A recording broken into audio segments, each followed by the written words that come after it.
问心中陈月要出国深造了，看样子他要和周晓峰分手了。当然两人分手可能只是暂时的，陈月要出国深造，而周晓峰则可能要去支援偏远地区了，他想去救治更多和彩云类似的孩子。所以这么看的话，陈月不出国深造好像还真不合适。你不能让陈月苦等周晓峰2-3年呐，这样的安排刚刚好。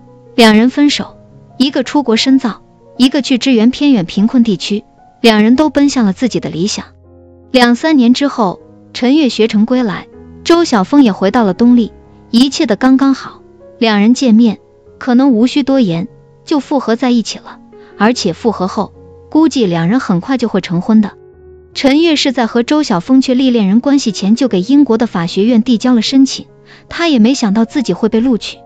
这突如其来的惊喜让陈月有些为难，他和周晓峰在一起的时间并不长，该如何和周晓峰说这件事，该如何处理两人之间的关系，这是一个问题。周晓峰是不太高兴的，毕竟女友出国留学，自己还不想放弃这段感情，异地恋是很痛苦的。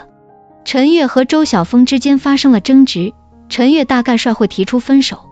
一来是陈月就不是恋爱脑，她知道自己想要追求的是什么，她和周晓峰的母亲一样，信念坚定，毫不动摇，所以她肯定会选择出国留学。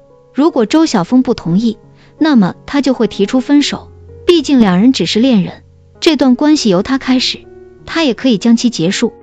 二来是陈月和周晓峰之间的恋情其实一直是陈月主动的，周晓峰不是说不喜欢陈月，但因为性格原因他不善表达，但这就会给陈月一种错觉，始终冷冰冰的周晓峰并没有多么爱他。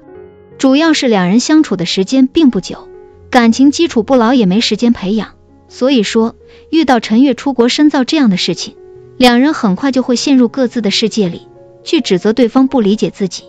所以问心中陈月和周晓峰大概率会分手。陈月不是拖拖拉拉的人，周晓峰也不是放不下的人，所以两人经历过争执后还是会和平分手。没准陈月出国的时候，周晓峰还会去送送，而陈月出国后，周晓峰也很快就要求偏远地区进行医疗援助了。这就是彩云故事线的作用。那位瞿大夫如此用心的救治彩云，但限于当地的医疗水平，他带着彩云来了东丽。彩云的手术很成功，他看到了瞿大夫的不易以及坚守，所以周晓峰才会让瞿大夫进入手术室，这是他给予瞿大夫的尊重。而问心中瞿大夫也说了，在他们那个地方像彩云这样的孩子有很多。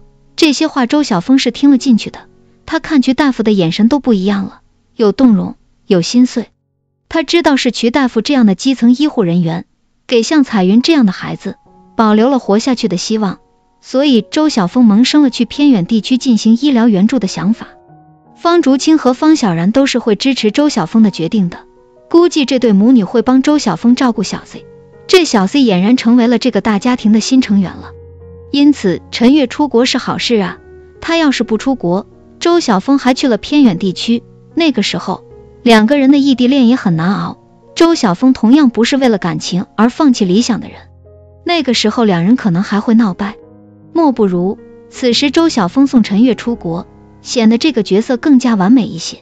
2-3年后，两人在东江再次相遇，或许在某一天，周晓峰像往常一样出门诊，忙碌了一天，只差最后一个病人室，他在电脑上看到了熟悉的名字，随后门被打开，进来了一个他朝思暮想了许久的人。